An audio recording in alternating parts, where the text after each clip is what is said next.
Dr. Jennifer McVige is a pediatric neurologist. She's been seeing patients in this case since October. Good morning. Good morning. Explain to me what conversion disorder is, why so many women are affected, and why you think that this is the cause rather than environmental disorders as others have speculated. Conversion disorder is the manifestation of psychological symptoms in a physical form.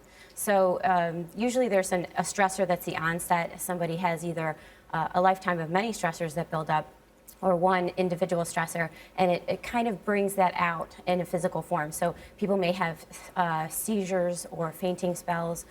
They can have blindness, tics, loss of motor control where you can't move a leg or an arm. And that's how it just it comes out in that individual. What are the psychological disorders that might cause that? Some anxiety, depression. About anything? Anything, yeah. And why do you rule out environmental disorder as a possible cause? Well, we've been working very closely with the New York State Department of Health, Dr. Greg Young. They've done full testing of the school, the groundwater, the soil, the environment around the school. And the CDC has been brought in. They've been having discussions with them. So from all that we've known, all of this has been cleared. You've, as we mentioned, been treating a number of these kids since October.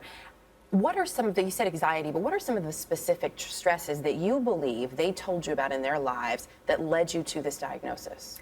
I can't talk about specifics only because of HIPAA violations, but I can say that I've been treating some of them even since the summer. But it can be as easy as familial divorces within the family or something else that happened at school. How close are all of these kids? I mean, are they all facing the same stresses, that there's this large group all having it right now? They don't all have the same stress. And you can imagine as a 16, 17-year-old child, or a young adult, I should say, there are several stressors within the school situation.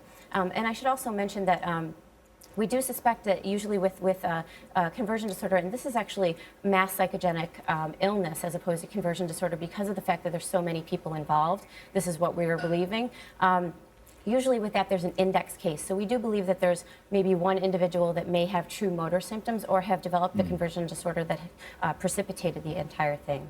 What is it? Erin Brockovich is making what point, and she's sending people there to do what? I believe that she has found information about a train derailment that happened years ago, and there was a feeling that there was a contamination that wasn't properly disposed of. I believe that. And you said earlier you don't think that that is a possible cause.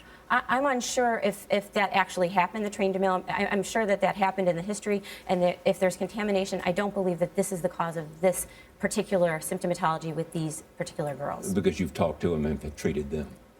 I've treated 10 of them. Right. Thank you, Dr. Jennifer. Thanks for coming in.